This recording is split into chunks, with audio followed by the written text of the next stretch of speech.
एक हात जोडून विनंती फक्त शिंदे साहेबांना आहे, आपल्या भाजपच्या नेत्यांना सांगा, आपल्या हात जोडून विनंती आहे.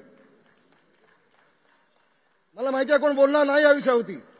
मला घेऊन जा मोदी साहेबांकडे, शहा साहेबांकडे. मी सांगेन की साहेब, वेळेवरती एकनाथ शिंदेचे जसे भाजपचे 2 महिने आधी उमेदवार दिले, तसे शिंदे साहेबांचे 15 उमेदवार 2 महिने आधी दिले असते, आज चित्र वेगळं दिसलं असतं.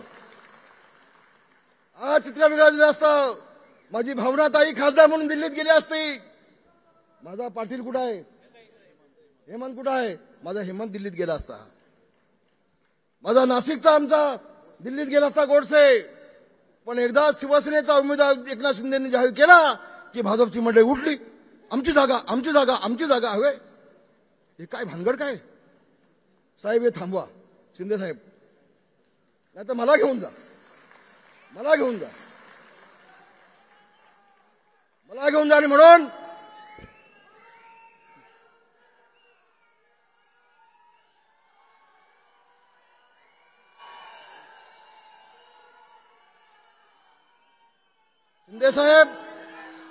शिंदे साहेब घ्या, मोदी साहेबांना सांगा, शहा साहेबांना सांगा की मला 100 उमेदवार द्या.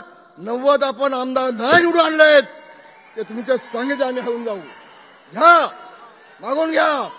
होय शिंदे साहेब, मागून घ्या.